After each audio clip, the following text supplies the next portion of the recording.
Hi, my name is Landon, and this is my review of the Xtrfy MZ1 Zygen rail, made by the one and only Rocket Jump Ninja. Now, right, so cool. This is Zygen's first mouse design made in collaboration with Xtrfy. The shape is his design. I've been using this mouse on and off for nearly 2 months, and with the XM1r. It's a significantly bigger shape than the MZ1, but I feel like they do have some similarities, like the clicks. They're using the K-Lite 0.0s and the low buttons, which Rocket Jump Ninja does mention in his review that are very important for aim, which I somewhat agree with. Back hump is also very strange. The sides are flat, and then there's holes where you're not supposed to put your fingers, or where Rocket Jump Ninja does not put his fingers.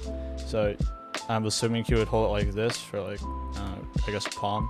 His hand sizes are very similar. I have 18 by 10 hands. I believe his was 18 by 9. Some things I do like about this mouse shape is that it's very unique.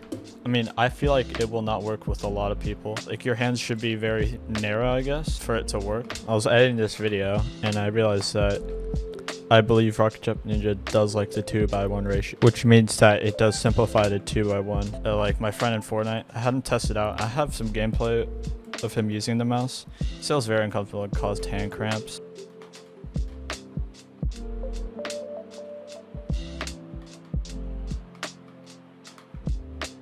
The comfort grooves do make a difference, by the way.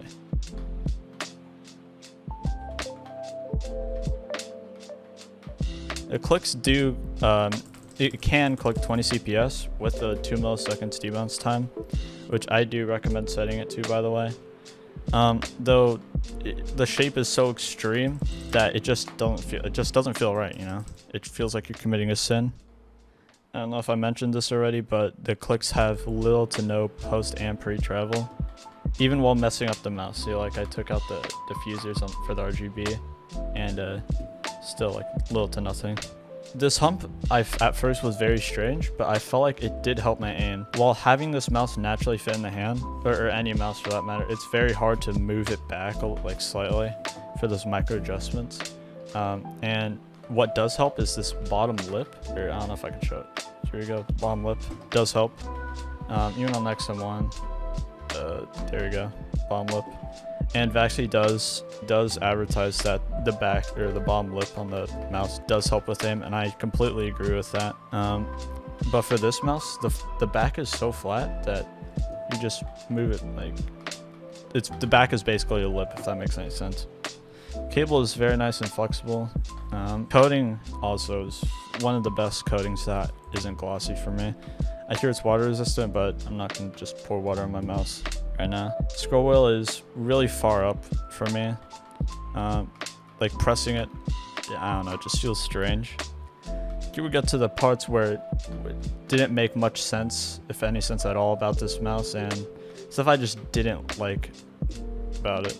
Which I feel, well, it's very subjective, some of it is, but, you know. In the box, the cable is bent inward, like bent down, which on the first batch from All O was a problem and did destroy the cable, actually, which caused a lot of RMAs, including one of mine own. And I thought, like, you know, it just didn't make any sense. Like, why would you criticize the cable being bent down in like a 90-degree angle and then have your own mouse package like that? I don't know, it just didn't make any sense to me. Why would you go with the cable at all? So this mouse comes in at $80, incredibly pricey for a wired mouse.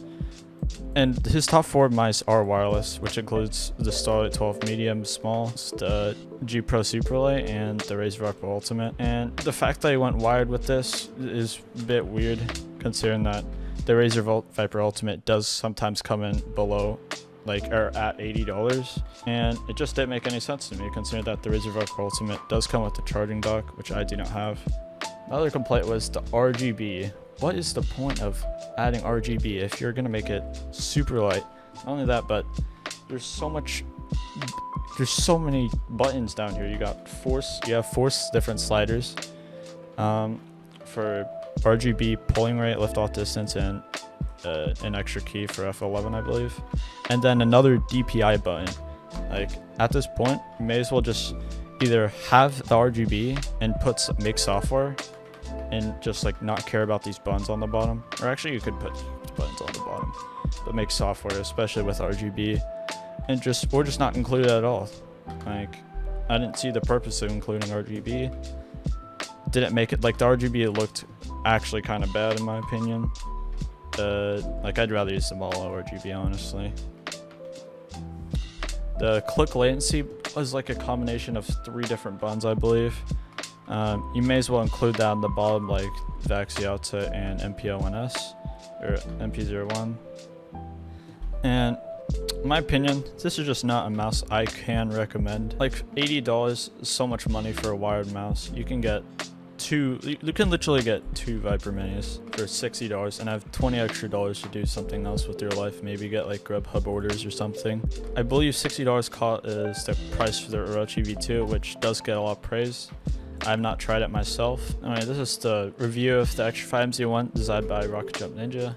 Like the video if you enjoyed. Comment if you want to see a specific mouse reviewed. I have a couple coming up maybe. I also do have a couple mouse pads that I will review and are interested in buying. So if you want to see them, comment that. Subscribe if you want to see them, obviously. And have a great day.